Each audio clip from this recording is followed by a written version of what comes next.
of myself, like right below me. Oh. Okay.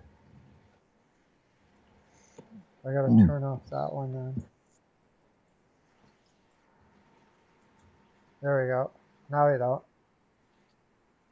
Am I gonna talk? Yo, yo, yo, yo. Testing. All right, should be good. Hello, everybody. We got Leafs Addict. Yeah, rest in peace, Ben Stelter, which I probably shouldn't have known. Oh, how do I do this? How am I so clueless? I don't even know stuff. It's crazy. What's up? I didn't know who this guy was. I was like, oh, who is this dude? Leafs Addict. He's been in a few of I'm my an Oilers streams. fan. No. I'm talking about Ben Stetler. I had no idea who he was. Oh. Yeah, it's pretty bad. Yeah, like you kind of have to be like really, really into the community, especially like watching every game because he was only sprinkled in like a few times, I guess. Yeah. And like he was in the interviews and stuff like that, but you got to like watch like everything. And Ben was a big part of the community for that whole playoff run, and absolutely rest in peace. He's an absolute legend. Absolute legend. Yeah. And we should definitely put a statue up for him. I seen that, or even like little badge for him throughout the year. Absolute legend. Yeah. And we should definitely put a statue up for him. I seen that, or even Just wait. a little badge for him throughout the year. Yeah, no echo there. You're not hearing echo? Are you here? No, I don't hear any echo. Okay. You were all good. All right. So now what we're going to talk about today, we're going to talk for about an hour, guys. Isles. Hi, Mark. How you doing? Mark Let's talk about Brown the and Lee Isles. Sonic in the house. All right. Yeah. Islanders, man. Islanders are. Do we have like any rumors on like the deals that might happen? Like I just anything keep at all? on, Do we it's like... Lamb, right? I'm surprised you can hear anything at all. Like, I'm really surprised. Oh, that's the problem. Like, even hearing that there might be even 4 trades. Yeah, could the Islanders trade Barzal to make room for Kadri, which I think would just be absolutely fucking dumb.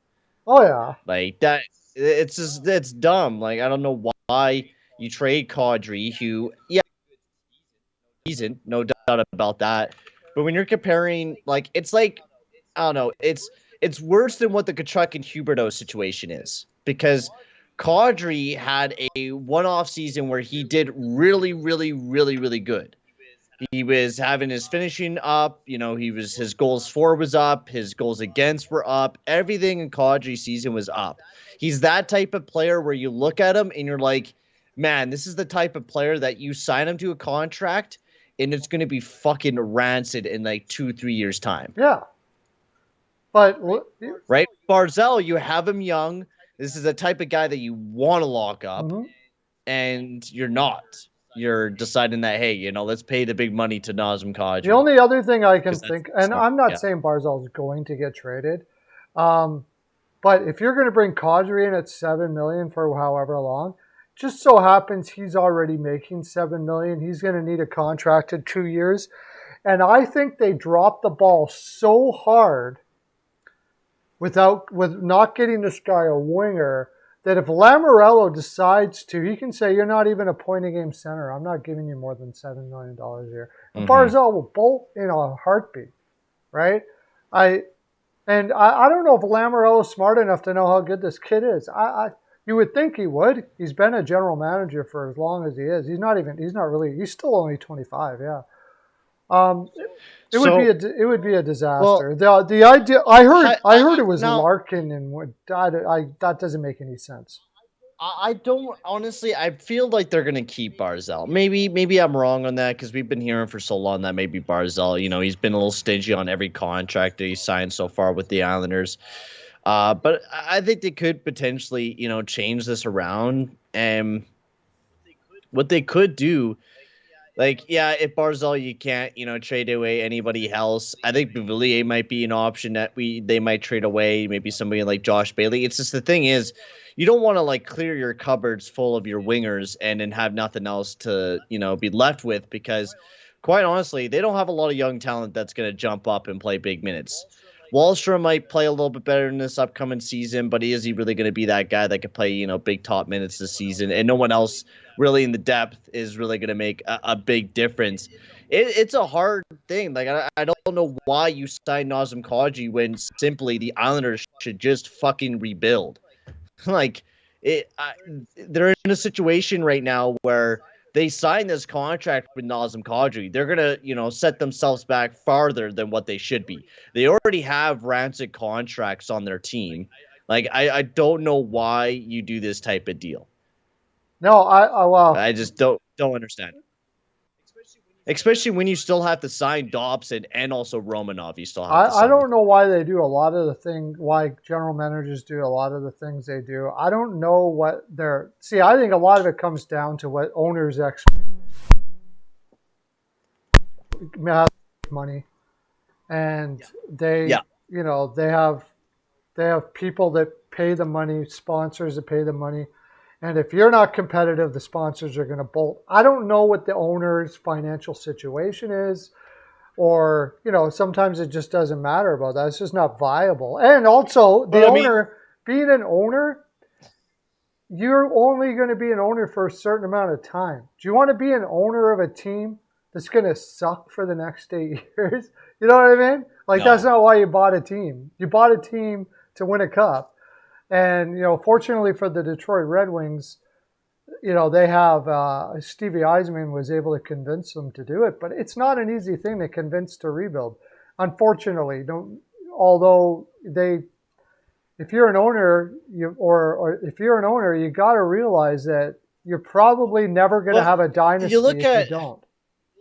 You look at the Metro right now, like, I see Carolina better. The Devils, I could see them being better this year. The Rangers, you got the Penguins and the Capitals. I'm sorry, but you're not making it to the playoffs even if you were to pick up Kadri. Unless you severely really make the team really good. And, I mean, it could be a difference this year if they're healthy as well. I think that could be a big thing as well for the New York Islanders this year because they were really healthy throughout the majority of the season as well. They were missing some people, but I'm not confident, like and they kind of shot themselves in the foot too with their cap situation, signing Pajot to the contract that they did, Bailey to the contract that they did, Palmieri to the fucking contract. Did they sign him to that, or did he already have that contract? No, they signed him to that. They signed him to that. Remember, and I can't believe he even fucking signed this guy because he had 4 points in 17 games during the regular season when he got traded to the Islanders. And then 9 points in 19 games, and he popped off goal scoring wise. Why in the hell do you think, like, oh, you know what? Let's just smack $5 million on this guy. Pajot, he does good in the playoffs. You know what? Let's smack $5 million on this guy. No, you don't do Pajot's that. No more than $3.5 million. He's a good third line guy, and he's around there. Why do you gotta keep paying these guys $5 million and fucking like such a long contract? It makes no utter sense. Like, I had arguments with Islanders fans back when they did this, and like after they watched him, he goes, "Oh, he's the hardest working guy on the team." I love but that ain't worth $5 million. I don't, he's the hardest working guy. You telling me the other guys don't work hard? And not just that, a no trade clause on the contract as well. So you're telling me that a $5 million deal and a no trade clause where he submits 16 team no trade list, which cuts the league in half, and you're telling me this is a good deal? No, he put up 28 points in 54 games in 2021 and in 39 points in 77 games. I'm sorry, that's not good enough. That's not a $5 million player. Sure, he plays pretty well defensively. I'll give you that. He puts up some really good numbers. He could be in that ballpark. But to lock him up to that type of term and at $5 million is a little steep. And then also Josh Bailey. I think that Josh Bailey is probably one of the worst of them. Like that contract, he's like so rancid 5-on-5. I mean, at one time he wasn't though, but he is now. Yeah, at one time he was pretty good. He's so lost bad now. A step on his step that he never had. He's terrible. I don't know who's going to take that. If they're trading, they just trade Bailey. Who's going to take Bailey? For the love of God, Bjorkstrand could have got a third and a fourth. Yeah. But there is still teams. The thing is, Perlo, there's still a lot of teams that need to hit the cap floor. Arizona is one of them, Buffalo. And I mean, with the thing with the Islanders, what they still have picks, I'm thinking too, right? Yeah, they have older picks. I haven't traded a single pick away. Bailey only has 2 years left. This could be a guy that you could easily dump off for a first to Arizona. You would have to give to give up a first to get rid of him, or a second at least. Yeah, but that's terrible. And that's the thing too. Do they want to trade away a guy that's a leader? Most likely, they don't look into the analytics like we do. We could sell, that Josh Bailey is rancid, but you look at his past track record. He's been a good playoff guy. And yeah, sure, he puts up, probably about 40 points per season, 30, 40 points per season, which is definitely not worth it. It would definitely be more worth it if you trade away the guy. And honestly, it would probably be one of the easier guys to trade away because you could just dump him off to some horrible team for, a first or whatever. So that makes sense. Palmieri would be a hard bargain. And I could see you could easily trade away Pajot. But honestly, Pajot would be somebody I would like to keep as a third-line center. Keep him now. Yeah. Right? Well, there's no use to trade. If I were to trade people, it would be Palmieri and Josh Bailey. If I were to trade two guys. Yeah, like if you can, if Arizona will take a first for Bailey. I mean, Bailey was there all through that. He gets to have the worst arenas of all time. He was there for the worst Islanders arenas that were way far away. And now you're going to trade him to Arizona that's got a college arena. It feels like that's what's going to happen, though. And that's what it feels like it's going to happen. He's going to pony up his first. But who knows with Lamoriello? Like, the one thing about Lamoriello is he always does moves where you're like, why did that GM do that? I swear to God, he has a guy that, like, he's like, if you want, you're going to give me, Stevie Y, you're going to give me 2 seconds for Letty. And Stevie Y's like, I don't think Lamb's I think you and your family think you're going to give me 2 seconds for Letty. Like, I seriously think he's got some muscle. He's going to send him over and. Well, like, even then, remember last year, like when they traded Andrew Ladd, they only gave up 2 seconds and a third. Like, they didn't give up a whole lot to get rid of 2 years of Andrew Ladd. So. Right? Like, this guy has done some stellar deals. There's some bad ones, like the Palmieri one where he traded Greer. I mean, that's not terrible. Greer and Jobs is nothing but a first and a fourth. I mean, not horrible, but the signing of him. The signing was horrible. He does the best things and the worst things. We could also talk about him trading away Devin Taves for like 2 seconds. So there's a good and bad side of Lou Lamoriello. Joe Sakic got him. Oh, wow. That was crazy. I couldn't believe it when they made that trade. So, but Stevie Y, I think he had that St. Louis deal in his back pocket at the trade deadline. Like, he probably called around with Letty and saying, "Hey, look, I'm gonna have Letty. I'm gonna trade him at the deadline. What do you guys think you could put up at the deadline so we can get you under the cap for him and stuff like that?" Well, yeah, we look at the deal. I mean, I can't remember. What did they get for Letty? I don't think they got very much. Oh, they got like a second Sudquist and Wallman. Wallman, and a second-round pick. That's not bad. So you really lost value. It's not terrible, but you lost value, I would say. Letty? No, but you... Well, because it was 2 Detroit seconds. Red Wings... Yeah, like, I'm just taking a look at the old trade that they made for Letty, right? Because the original... No. Actually, wow. Okay, never mind. No, it was only 1 second. So it was Ricard Panic and a second for Nick Letty. Okay. So they actually got back another second-round pick, Wallman and Sudquist. So, yeah, they actually benefited. Panic. The thing that sucks, though, in that second-round pick, the Islanders picked A2 Ratu. Yeah. Which, honestly, could be a pretty killer pickup. Looks like it.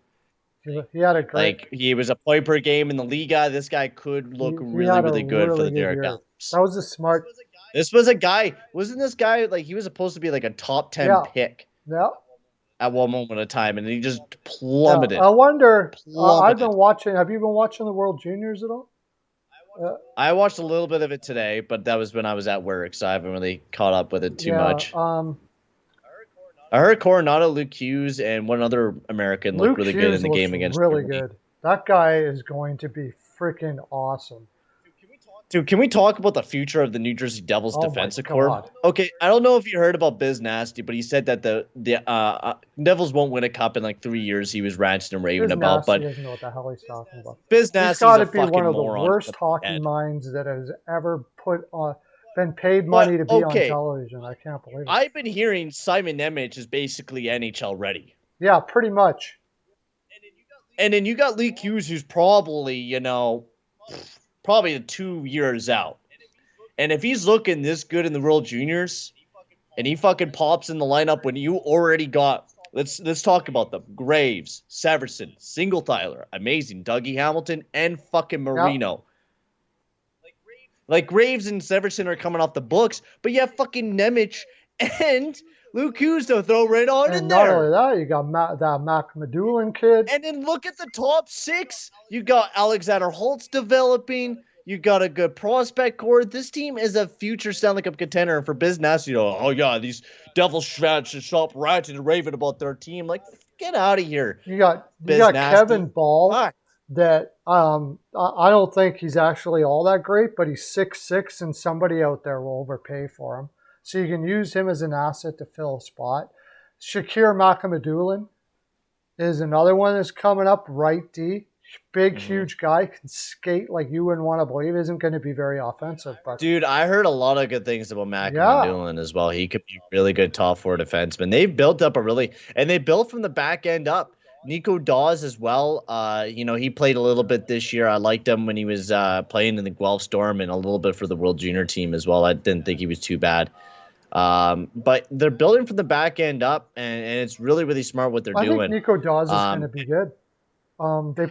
I think so too. He played a decent amount of games, and honestly, he didn't look that bad. He looked pretty good for a 21-year-old kid. He didn't look overwhelmed at all. Like he looked really good. And what I liked about him is he didn't get down on himself. He just got up and kept on going. I liked his attitude and everything. I think that's the reason why they didn't go out and get a big goaltender. I think they think Nico Dawes is going to be their future.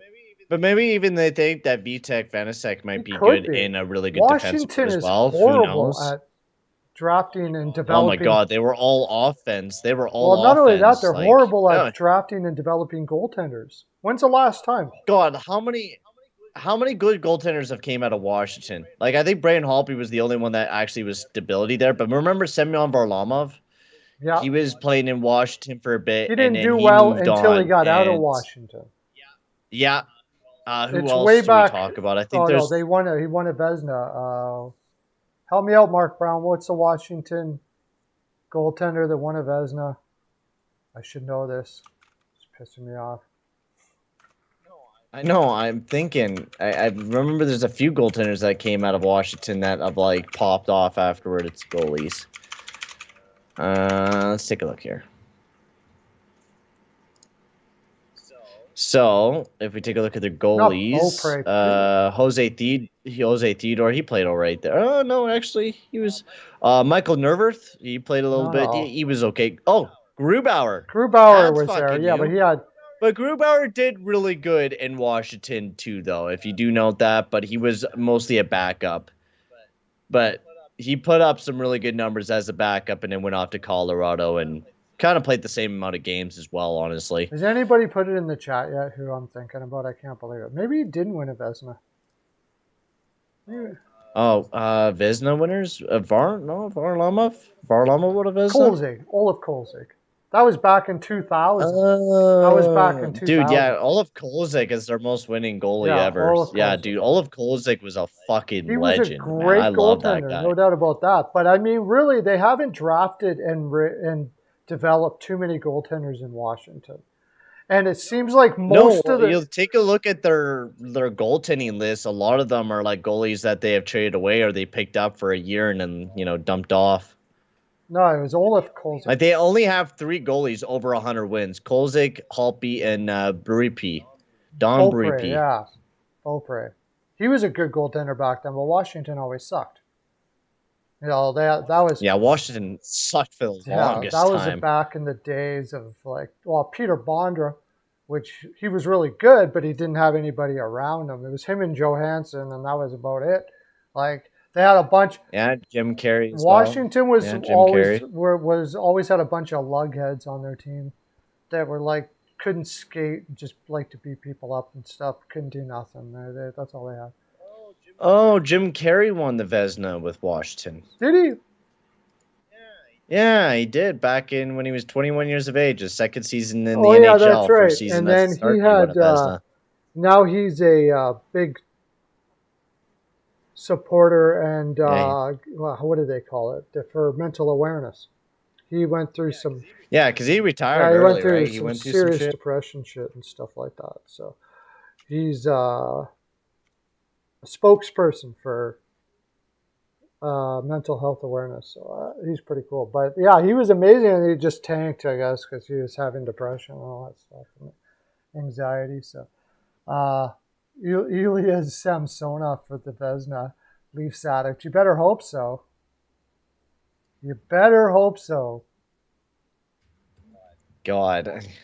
Yeah, the thing is, that's kind of like Samsung's going to be a big thing on how he's going to turn out for Toronto because I like the gamble because, you know, he's a young goalie. He had a big future. It's just never really panned out. You know, he put up some decent numbers in his first season in the NHL, but after that, he just kept going downhill. Kept going downhill, kept going downhill, kept going downhill. I didn't mind him in this playoff run. I thought he looked a lot better in this playoff run than he did in the regular season. If you could agree on that one, because I think he looked a little bit more calm. He still looked like a gong show, but he looked a lot better during the playoffs. Samsonov. Yeah, he did look a little better, but yeah, they must see something in those two that they feel their goaltender coaches said we can fix him up or whatever because. My gosh, if they are just quite simply, if they're as bad, both of them are as bad as they have been, their Toronto will be. Talking about another favorite goalie that I loved when I was younger, Steve Mason. Steve Mason, yeah. Well, everybody loves Steve Mason. Do you remember? Dude, that fucking his first year, we had like 10 shutouts, 33 wins. Like he popped off for Columbus where they made it into the playoffs that year. Yeah.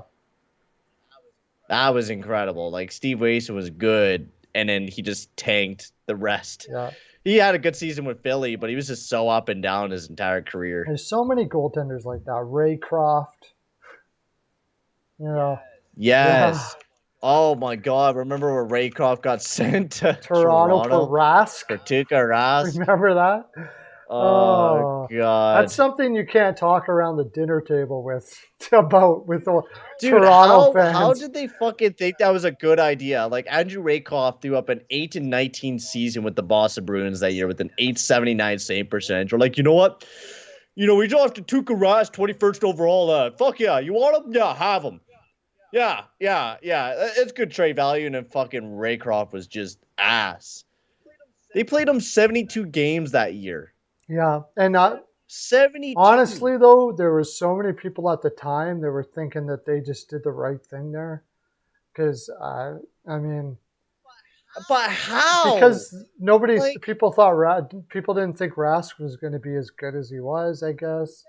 Yeah, but like it's a 21st overall selection in Tuukka Rask when you just had Raycroft, who had an abysmal season of .371, 8-9, 0 shutouts that year, an .879 save percentage, couldn't stop a fucking pylon, and you're like, yeah, here you go. Here's basically a first round pick for this guy. Yep, that's crazy. So okay, let's say we're gonna move Barzal. Is there a way? Yes.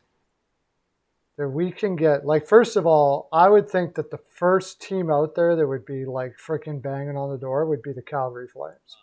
I was about to say that, man. Calgary. Yeah. Calgary should be knocking all over this. I would trade Elias Lindholm to him. Here, take Lindholm. Although, I would trade Elias Lindholm. The thing is, oh my God, what would you even do? Because you got to clear out cap. You got to just dump Monahan off to Arizona. Just dump him off to Arizona. Fuck the guy. You trade Lindholm and Oliver Shylington. Well, no. You don't need to trade with Lindholm. I think you need to keep Lindholm. You need to keep it too dynamic. Well, who else are you going to honestly trade away one of your defensemen? Yeah, but who? Shillington. Yeah, but Shillington's not enough, man. He's 25 years old. No. You add more. Like, you add Shillington for the forward core.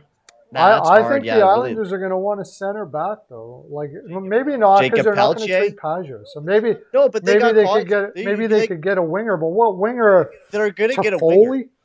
I would do that. Sure, take Toffoli plus. Go right ahead. I don't care. Take Toffoli plus. Yeah, it's a tough one because you definitely need Barzal. I think you need Barzal without a doubt. But Toffoli would be nice to keep because he's a goal but you got to give somebody away. So Toffoli, Shillington, and a first. I mean, if I'm the Islanders, I would never do that. But maybe they're stupid enough to do it. I don't know. I don't think the Calgary Flames are even a possibility, to be quite honest. I don't think that they're even going to be looking for that. Just because, like, I mean, you look at the way that the team is. They're not going to be smart enough to get Barzal. Is that what you're trying to say? Yeah, right. Yeah, that's what I'm basically trying to say. I just don't see them trading away Toffoli or any of their wingers right now with how, rancid their depth is right now and how they just don't have any cap at all. If they didn't have Lucic on the team and they had somebody else, like, I would say, I could probably, I could see them making a deal here, but they just don't have the cap to the point where, they could just dump off Shillington and somebody else and make a good deal. They would have to trade away somebody that would be an instrumental part of the team. Says Shillington, Hanifin, and a first. Shillington, a first, Hanifin, and Zari. I think that's just too much out of your lineup. Even though their defense is strong, it's not going to be strong without. I would only see one defenseman being traded away from Calgary Flames right now. It'd either be Shillington or Hanifin. Hanifin, a first, and Zari. What I was thinking was doing Shillington. I love Barzal. I was thinking doing Shillington, Pelche, and a first. If they want Pelche, sure. If you can get that. I'm not a big Pelche guy, but who knows with Lamoriello? I mean, could be. I would do it. I would do that in a heartbeat. Like, not even a thought. I'd be like spitting all over myself. Yeah. I think you would almost have to get even more because, I mean, I love Shillington, but I don't know if he's going to be like. No, I think he will if he gets out of Calgary, honestly. But, I mean, Sutter brought him about as far as he could go. It's Sutter, so maybe he won't. You know what I mean? But Shillington's a really good offensive guy. That's the biggest. He's very good offensively. Yeah, and isn't he a righty too? He's a lefty. That's not going to work. So no, I mean, yeah, it would work because like they for the Islanders maybe it does. Yeah, but honestly, you could play Uyghur as a left-handed defenseman. Like you already got basically on the left side Hanifin, Uyghur, and Zadorov. And also Valimaki down there as well. So, so you're saying you trade Shillington, Pelche. I don't know how big they're going to. It depends on how big they're going to be on Pelche. I'm not sure. No, yeah, maybe like a Zari. It would be either Zari or Pelche. Zari, yeah. I think he's going to want players for now, though. That's the thing, right? That's why I just don't see the move for the Flames happening because like the only players that they can trade away is younger guys and picks. Right, it would have to be a team that is able to move some wingers out and bring in. Know what I would love to see? Carolina wouldn't do it, but I'd love to see them do it because they wouldn't spend the money.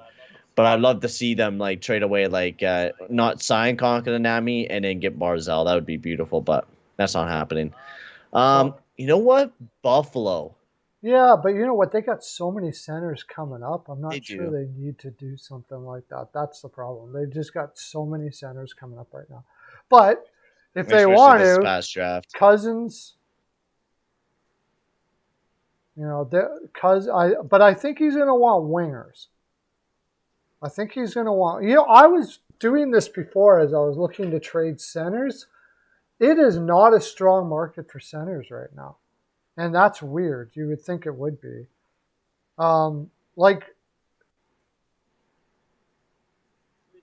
Would Nashville be something? Yeah, that would have been the other one I was looking at too. Could trade away like a Granlund. This is the thing is that's another playmaker. Like I think New York would probably want to pick up a goal scorer in a trade like this. Yeah, well, because they're not getting somebody creative for Barzal anymore because they're actually trading Barzal. Oh, on another note, we could kind of move away from the Barzal stuff. Ottawa, I heard, is really heavily in on Yeah, I've Chychrun. heard that too. And honestly, Pearlo, if they pick up Chychrun, this team could look really goddamn good. Yeah, depending on what they give up. I don't know. I was hearing that the ass is high, but they're playing it nice, and I think I heard Branstrom and Pinto. That's it. Is what I heard. It would have to be a first too. Yeah. No, that's somebody. Branstrom Pinto in a first, baby. The ask is high, so it'd probably have to be a first and maybe even a something else is what I'm guessing. I actually kind of like Branstrom. I think he's going to be okay. Chychrun. He's been getting better and better all the time, but I know that. Like, I think you could honestly just keep the way that the team is, but Chychrun would be so I'm nice. not saying you don't trade him for Chychrun. I'm not saying that at all. Why did they pick up fucking Hamonic, dude? I have Why? No idea. Like, what was their obsession with Hamonic? I have no idea what that was all about. Like, this guy's like Hamonic is not good. He's not good. They're having him play up on the top pair. Like it's hard to find right D's, and he was the only one available, I guess. But yeah, but he's rancid, dude. Is it rancid? Chychrun can play right and left, right? Yeah, and same with Branstrom. So like, I don't even know why. Like, I don't Branstrom. Well, I think Chychrun's better than Branstrom. I would do that deal. I would do that deal all day. Branstrom, Pinto. They don't need Pinto anymore. Pinto's buried there. He's going to be great. I think he's going to be very good, but he's buried in this lineup because they already signed up Norris. They got Stützle will be, I think it would be good for him to go to Arizona, and then the first and Branstrom and something else, maybe Lassie Thompson, or like Ridley Gregg. Man, that's a big package there. I really like Ridley Gregg, but honestly, I really like what Ottawa is doing right now. They're looking really good. They got a lot of question marks, of course. They got Sanderson coming up too, right? So yeah, they could give up Lassie Thompson and Branstrom and still be fine, and Pinto, and still be fine. I actually think you got to look at that deal if you're Arizona, because those are that 2021 draft where they decided to draft fucking Tyler Boucher. What a dumb pick that was. What the hell that was all about? That was the dumbest pick you could possibly ever do. I still cannot believe they drafted this guy. 14 points in 24 games in the OHL. Like, come on. Like, and then right after that, Cole Sillinger got selected. Are you kidding me? And then Matt Coronado. Yeah. Like, what was Ottawa thinking in this situation? I have no idea. And when you consider how good they have been in the draft overall, like, it's just... Like, dude... That pick, if they just picked Cole Sillinger or somebody else, that would have changed their whole prospect system on how it looks. But now you have this bum named Tyler Boucher there. And, like, White, I don't know. Maybe they think he's going to be a big, cheapy guy. But, like, that was 2021. Okay, so 2021. That was the Owen Power draft. Okay. That was the COVID one. Okay, so... Tim Stützle had already been drafted, right? Yeah, that was the year before. And Norris was already there. Okay, so I would say that Sillinger probably would have been... Like, this is the sort of thing they probably... Oh, yeah. Yeah, they didn't need another centerman, but why not select Matt Coronado? Yeah, Coronado, though. And where's Coronado? See, where's Coronado from? Is he from the Toronto area? Because that Boucher kid's from...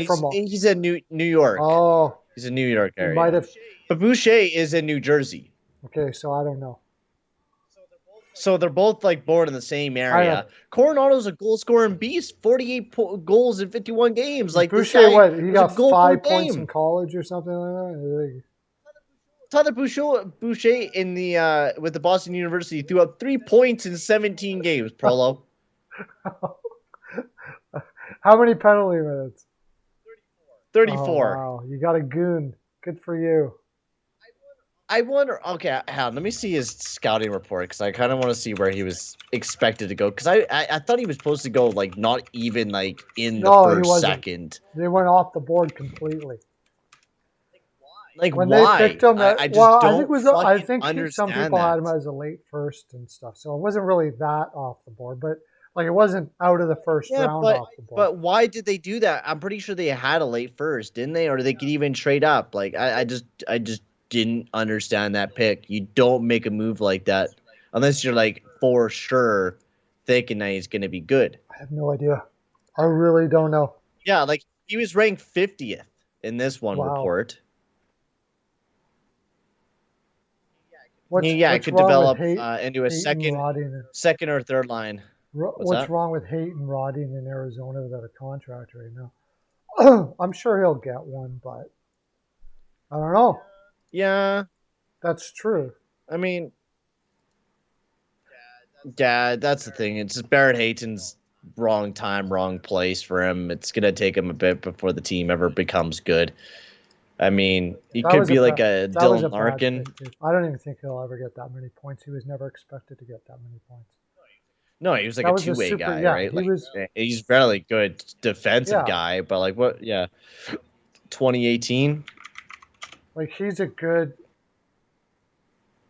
third line, like Pajot or somebody like that. Yeah, they missed Quinn Hughes, Adam Bachquist, Evan Bouchard, Wahlstrom. Yeah, Wahlstrom would have been better too. Dude, Arizona was like a few picks away from getting like the big three heads: Darlene, Svechnikov, Kotkaniemi, and Brady Tkachuk. They were one pick away from Tkachuk. Yeah. Yeah, that's just yeah. Yeah, I don't know what the hell they were thinking with Tyler Boucher. That's just a brain rot there. I just don't understand it. But in the end, that's the projection is he could be a second, third line guy. But when you're talking about Coronado and stuff like that, those guys could be way more productive than Tyler Boucher. Unless Tyler Boucher turns into a Tom Wilson. But in my honest opinion, you don't select a Tom Wilson near there. Like and Tom Wilson, like I love Wilson. I just didn't. And Tom Wilson produced more in the OHL than what fucking this guy was able to produce. Yeah, no, it was a stupid pick. I just don't understand it at all. Don't understand it at all. How about this? I don't know how they fit it all in under the cap, but who they would trade.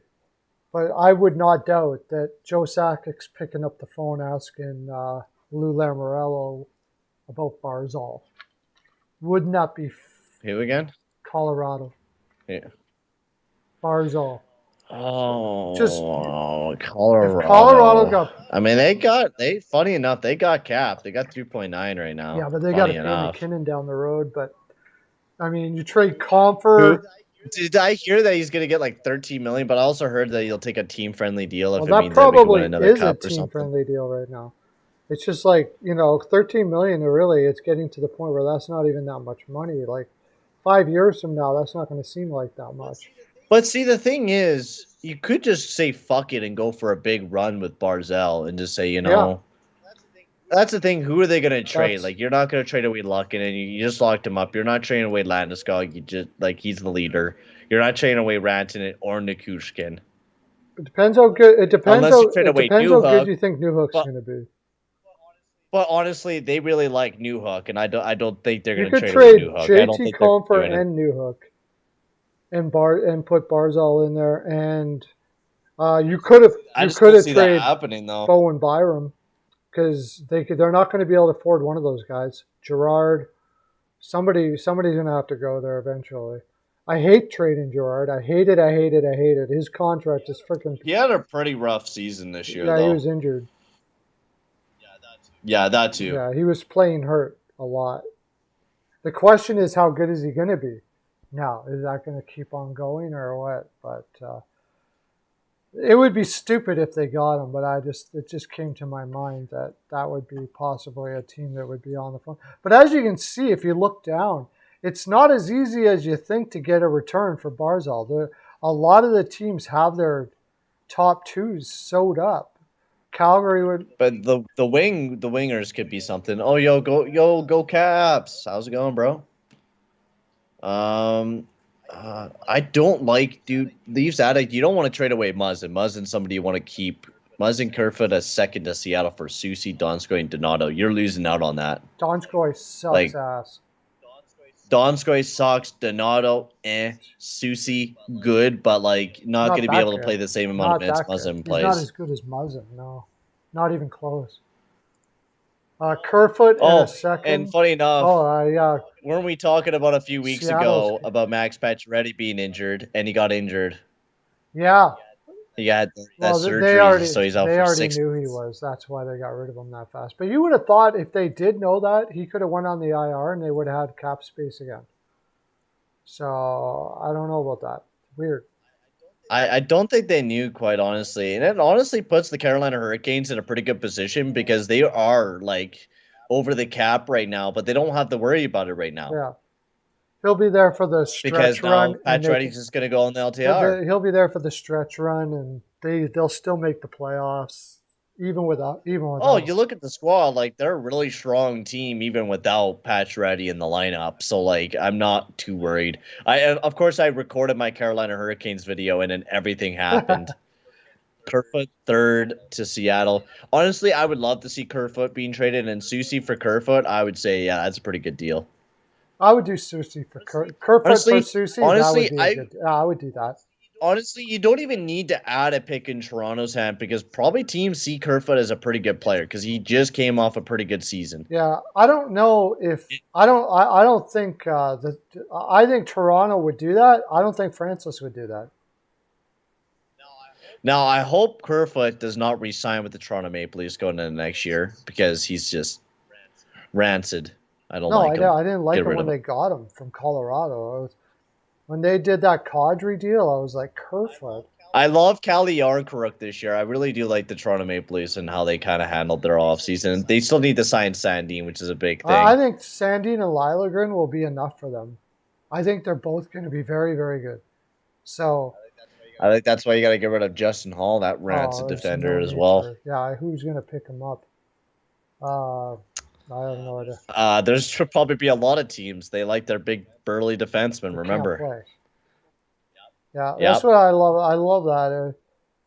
I just don't understand it. I don't understand it, dude. Why are we sitting here in front of our little laptops in our little apartment thingamajigger, and there are people getting paid hundreds of thousands of dollars to just be pylons? Well, not only that, but to actually want Hall on their team as a general manager, or even Tyson Barrie for consideration. Yeah, or Duncan Keith. Yeah, or a crazy person. You know what? It's so funny. You know, Flames fans sometimes still bring up the fact that they won the Milan Lucic deal, and I'm just like, dude, you traded a bum for a fucking bum. Yeah. I'm like, it's not a dub. And also, we don't have him on our cap anymore. And we don't have him on our cap, apparently. So, fuck you. Yeah. Hole to Buffalo for a six. I don't know why Buffalo would give you anything for that. Their defense is... Buffalo doesn't even need a right-handed defenseman their defense anyways. is amazing. They got Darlene, I think, playing on the right side with Joka Harju and Labushkin. They don't need a right-handed defenseman. I'm going to put it out there now. I think Darlene is going to be top 5 in Norris consideration this year. I don't know. I think so. Because that defense... I don't know. And he won't even be the guy that should. It's Samuelsson that should be. Because he had a rough season this year, quite honestly. Yeah, but he's going to get lots of points, and he's going to play with Samuelsson. I think Samuelsson is a guy that really should be up there. He's amazing. And I mean, their core could improve. Like, I see their forward core improve. You could probably see Rasmus Dahlin do pretty good this year. Yeah. You got to put up... But there's a lot of good defensemen in this. No, I said top 5. Year. No, that's pushing it. Oh, yeah. Maybe that's pushing it because you got to figure that... what's his name in Dallas now that Bonus is... Heiskanen. Yeah, Heiskanen.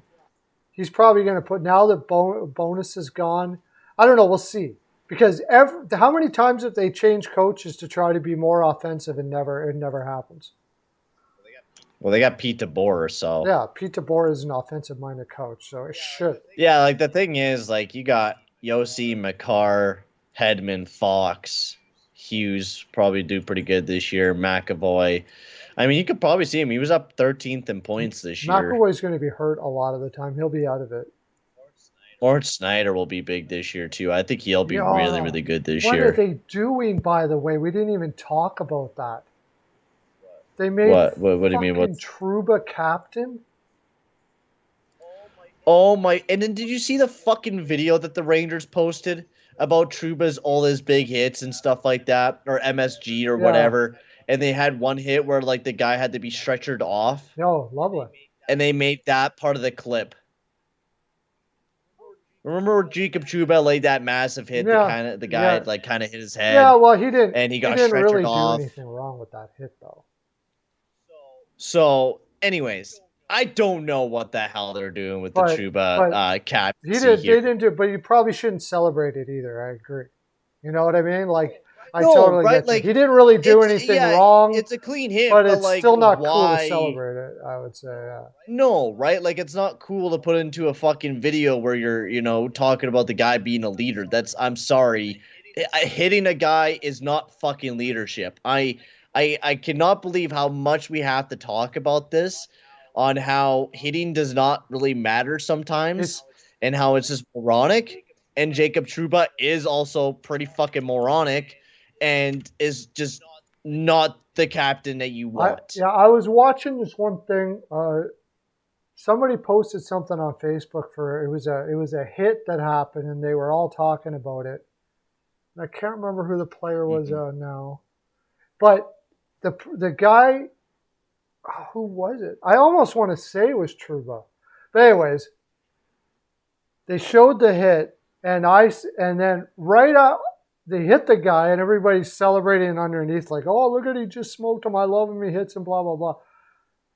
After he hit the guy, the puck went on the opposition stick, and they passed it back to the blue line. I don't know what happened after that. Yeah. And I wrote, where did the puck go? Like, who gives a shit if you hit a guy? These are all big men. They can handle a hit. Like, you know what I mean? Like, you really...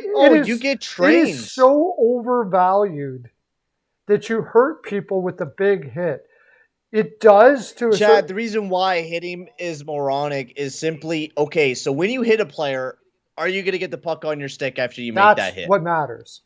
If you hit a player and it goes... So if you're in the defensive end and you're on a 2-on-1 and you decide to make a fucking hit, what's going to happen? Oh, that player's going to take it and go on a breakaway. That's going to be the same thing that happens if you're in a, when you got a whole team attacking you and you take out one guy. Well, there's still fucking three guys coming. We had a guy here in Edmonton, that's now gone to Pittsburgh, thank God. Armstrong, right?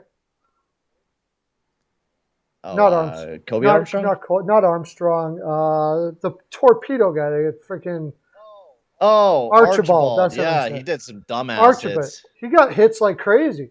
But he was out of position all day while he was doing it. Watch. Oh, that's who it was. It was Sherratt. Right. Sherratt did it. Oh. You separate the player from the puck when you make the hit.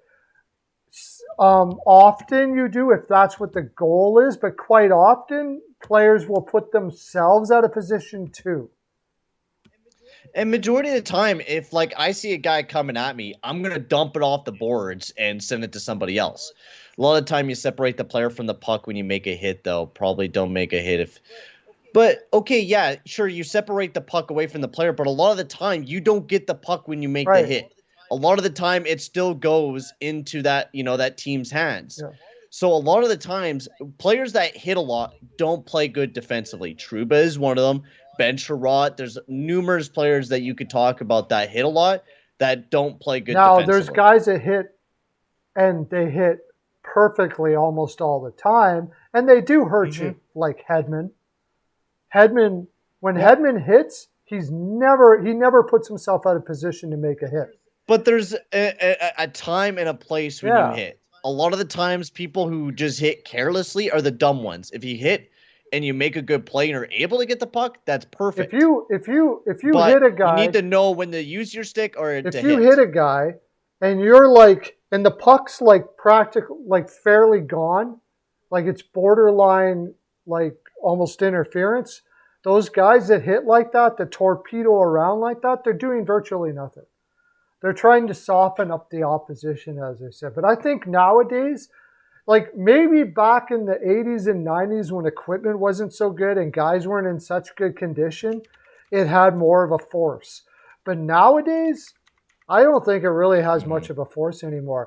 And the best teams in the league are not doing it, are not running around hitting. Colorado. Does not. Their forwards, I mean, Bednar would chastise his forward if he were to go out of position. Sutter in Calgary, what he did for Zadorov. Like, that guy is a beast, man. Now, Goodbranson. Well, especially if you play in a good system and you know, like, okay, this guy's going to hit, I go cover him. And you go cover him, and then we'll pick up the puck, right? Like, if you make a smart hit and you're able to retain the puck, it's good. But if you aren't able to retain the puck and you're just making a hit to make a hit because you want to bruise that guy, it's just dumb. Like what? Because majority of the time, like, if I see a guy coming at me, going to hit me, I'm going to send it off somebody else or chip it up and make a play. I'll take the hit to even make if a I play do get hit, I'll be ready to take the hit and it won't hurt. Now, a lot of the times those hits don't exactly hurt. The whole theory behind it was because this is how it was when I played. And it did have it because we didn't have the padding that they do now. Yeah. So the whole point behind it was to finish your hit because the next time you go into that corner, the guy's going to rush the puck. Because, so hopefully you don't hit him. Right? You're going to make him rush the puck and stuff like that. And that still has its place to a certain degree now, but nowhere near like it did before. It's an old school way of thinking. You want to see a guy that doesn't, I mean, there's lots of guys that don't hit very often unless you're in their way, and they're fantastic forwards. Like we talked about it a million times with Puljujärvi. But also if Nichushkin in Colorado, he doesn't go around running around hitting people. Like if you're in his way, he's going to knock you on your ass, and don't get me wrong, I love a big hit like everybody else does, and I know it sells the game obviously because they show that Trouba thing to the Rangers fans, and they all love the big hits and stuff like that, and everybody does. It's who doesn't like to see a big hit, but the truth is, if you want to win, you can't be running around hitting people. Like, you take a look at a lot of the top hitters this year. Gudas, he's okay defensively. Jeannot, he was all right. Reeves, ass. Luke Shen, ass. Kachuk, ass. Brady Kachuk. Nikolai Delorier, he's okay defensively. Fajarvi, pretty good defensively. Hathaway, he's all right. Hankapaa, pretty good defensively. Kolasar, mid defensively. Wilson, all right. Corrali, all right. Fiolino, really good. And then you got Martin, not great. Lowry's ass defensively. You got, like, players, but you look at the team that they're playing on as well, and you could be like, okay, they play in a really good system to, like, okay, they'll make a hit, but they'll be able to retain that puck and be able to keep it because they know that, okay, this player's going to make a hit, so we'll have a guy follow him to pick up the loose puck. They'll actually use if you're just making a careless hit, like Josh Archibald, for example, if you're just making a fucking hit to make a hit and you're taking yourself out of position, you're just being dumb. Trouba does it a lot. And so does Sherratt. And until a coach tells them to do otherwise, in fact, it's not even their fault. Their coaches probably tell them to do it. And the New York Rangers, I thought Gorton was doing a good thing there. But honestly, I won't be surprised if the Rangers don't win a cup. Yeah, because Gorton's trajectory with that team was amazing until Mr. Giroux took over the team. He made some really brutal moves. Brutal. So. Alrighty. Ripping them down. It's 8 o'clock. Yeah, okay, we're getting out of here, guys. I got to be up at 4 in the morning. Yeah, and I'm going to go make some food. Come back and we'll talk about this and tell all your friends Yeah, I know I get people angry with me. I'll tell you, I just had a comment. How many times have I had arguments with people about Kachuk being one of that ran the line in Calgary, one of the best two-way forwards in the league, and they just think I'm like delusional. They think I'm delusional. Delusional. I think it's because everyone thinks we're delusional. Maybe. That's because everyone else thinks everyone else is delusional, especially when it comes to sports. Yeah. Ron, how you doing? It's a very subjective my thing. ball capper here, Ron Crawford. Amazing ball capper. Yo. Sorry, Ron, we're out of here now. I got to get up early in the morning, so talk to you all later. We'll do this again on your channel when we feel like 8:00, right? Yep. Oh yeah. I'll be live on my channel next. Soon. Be watching. We'll tell you when it's going to happen. Thanks for coming in, everybody. Talk to you later. Okay, bye.